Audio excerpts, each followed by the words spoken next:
ada kecerdikan Dybala di gol Vlahovic. Dusan Vlahovic langsung mencetak gol pada laga debutnya untuk Juventus. Kecerdasan Paulo Dybala adalah salah satu kunci terjadinya gol itu. Vlahovic diboyong Juve dari Fiorentina pada Januari 2022. Dia membuat debut bersama Bianconeri saat melawan Hellas Verona dalam lanjutan Liga Italia di Allianz Stadium pada akhir pekan lalu. Striker asal Serbia itu mencetak gol di menit ke-13 untuk kemenangan 2-0 Juventus. Gol itu tercipta dari asis Paulo Dybala yang membuat Vlahovic dengan mudah menaklukkan Lorenzo Martippo. Tak banyak yang bicara soal progres gol tersebut, dikarenakan semua terpaku oleh debut Vlahovic dan Denis Zakaria yang juga ikut mencetak gol dalam laga debutnya. Dybala terlihat sangat cerdik dalam membaca bola. Dybala memilih untuk berhenti daripada ikut duel udara saat Nicolo Casale berusaha memotong umpan lambung. Kecerdikan itu membuat La Joya mendapatkan bola yang disundul oleh Casale. Pemain asal Argentina tersebut kemudian mengangkat bola untuk melintasi atas kepala Casale dan Vlahovic berhasil menyambutnya. Vlahovic setelah berhadapan dengan kiper langsung mengangkat bola yang juga melintasi kepala Martippo sebelum masuk ke gawang. Dybala pada laga ini cuma bermain sampai menit ke-75 dikarenakan digantikan oleh Juan Cuadrado. Mantan pemain Palermo itu sempat terlihat tidak senang saat diganti. Kontrak Paulo Dybala di Juve juga akan habis pada akhir musim ini. Kedua belah pihak sejauh ini belum menyepakati kontrak baru dan Paulo Dybala dikabarkan sangat kesal dikarenakan dalam proposal baru harus dipangkas gaji.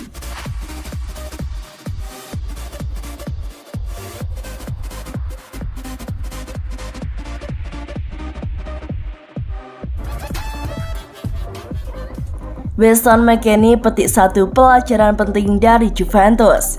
Weston McKennie menyadari kalau dirinya mudah tergantikan di Juventus, terutama kalau tak bermain dengan kualitas performa yang tinggi sesuai standar raksasa Italia tersebut. Juventus mempermanenkan status McKennie dengan mahar 18,5 juta euro di tahun 2021, beberapa bulan usai kesepakatan peminjaman dengan Schalke terwujud. Keputusan itu diambil dikarenakan McKennie tampil apik di bawah asuhan Andrea Pirlo. Namun pada era kepelatihan Massimiliano Allegri, performa McKennie tampak menurun. Ia pun menjadi salah satu sosok yang kerap diberitakan akan didepak oleh Juve kalau ada kesempatan. Kedatangan Denis Zakaria pada bulan Januari lalu semakin mengancam posisinya di dalam skuad Juventus. Ia dicadangkan saat Bianconeri bertemu Hellas Verona baru-baru ini dan bisa jadi bakal mengalami hal serupa di laga-laga berikutnya. Akan tetapi, situasi ini tak membuat McKennie kecewa. Ia belajar bahwa selalu ada tuntutan ketika bermain buat klub sebesar Juventus dan menyadari kalau dirinya bisa dengan mudah digantikan oleh siapapun. Saya belajar banyak soal taktik. Anda harus selalu mengubah posisi tergantung di mana bola berada. Buka pria asal Amerika Serikat tersebut kepada Dan. Saya belajar dalam berbagai cara bahwa sepak bola adalah bisnis besar dan apabila Anda tidak bisa menunjukkan yang terbaik di klub seperti Juventus, digantikan bisa jadi semudah direkrut. McKennie juga bercerita soal Andrea Pirlo dan bagaimana pria yang berusia 42 tahun tersebut membantunya di lapangan. Latar belakang Andrea Pirlo yang dulunya berkarir sebagai gelandang memudahkan McKennie untuk tahu apa tugasnya. Pirlo baru menyelesaikan karir bermainnya, sementara Allegri adalah pelatih yang berpengalaman. Rasanya berbeda ketika Anda tidak bisa melakukan apapun di lapangan, kata McKennie menambahkan. Terkadang saya melihat Pirlo di bangku dan saya bisa paham dengan apa yang dia pikirkan. Saya tak akan mengoper bola ke sana, saya bisa lebih baik dari itu. Andrea Pirlo dipecat pada akhir musim 2020-2021 setelah gagal memberi Juventus gelar juara Serie A. Tetapi, musim perdana Pirlo tak bisa dikatakan buruk, dikarenakan Juve berhasil merengkuh gelar Coppa Italia dan Supercoppa Italiana.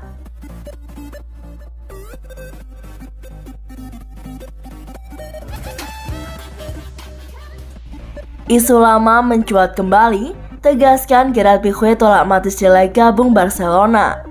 Gerard Piqué dikabarkan sempat berbicara dengan bek Juventus Mathys de Ligt tentang kepindahan ke Barcelona.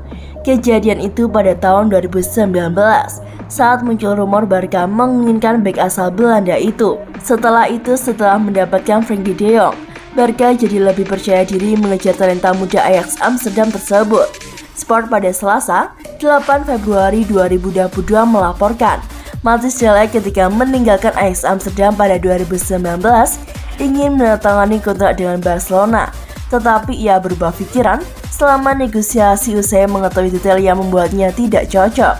Dia bertemu Piqué pada liburan ke Karibia dan mereka ketakutan tentang kemungkinan kedatangannya. Piqué menyuruhnya untuk tak datang dikarenakan dia tidak akan mendapatkan menit bermain di Camp Nou.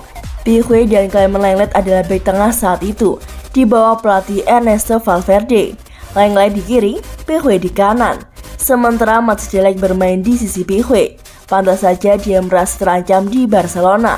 Akibat isu itu, Matthijs de Ligt merasa terancam dan pergi ke Juventus. Piqué membantah isu itu, tetapi Matthijs de Ligt dan agennya Mino Raiola bersikeras sebaliknya. Menurut Diario Gol, transfer Matthijs de Ligt ke Barca sudah diselesaikan jelang musim panas 2019. Hanya tinggal menunggu pengumuman resmi. Kehadiran Matthijs de Ligt jelas bakal mengubah susunan pertahanan Barcelona. Saat itu Piqué dan Clement Lenglet jadi duet inti Barca. Lalu ada Samuel Umtiti dan Tadibo di bangku cadangan. Umtiti pernah jadi bek kiri, tetapi cedera panjang membuatnya tersingkir. Matthijs de Ligt jelas tidak akan mau duduk di bangku cadangan. Piqué juga baru saja menjalani salah satu musim terbaiknya. Lenglet masih terus berkembang, keputusan yang sulit untuk Barca. Menurut media itu, Piqué disebut telah menolak kehadiran Matthijs de Ligt. Piqué meminta Barca menunda transfer itu 1 tahun lagi, sebab dia merasa posisinya terancam dengan kehadiran Matthijs de Ligt. Saat itu, performa Piqué masih apik, tetapi harus diakui usianya tidak lagi muda. Faktor ini bisa saja membuat Piqué terusir ke bangku cadangan. Pada akhirnya, Barcelona batal merekrut Matthijs de Ligt, entah dikarenakan permintaan Piqué atau tidak.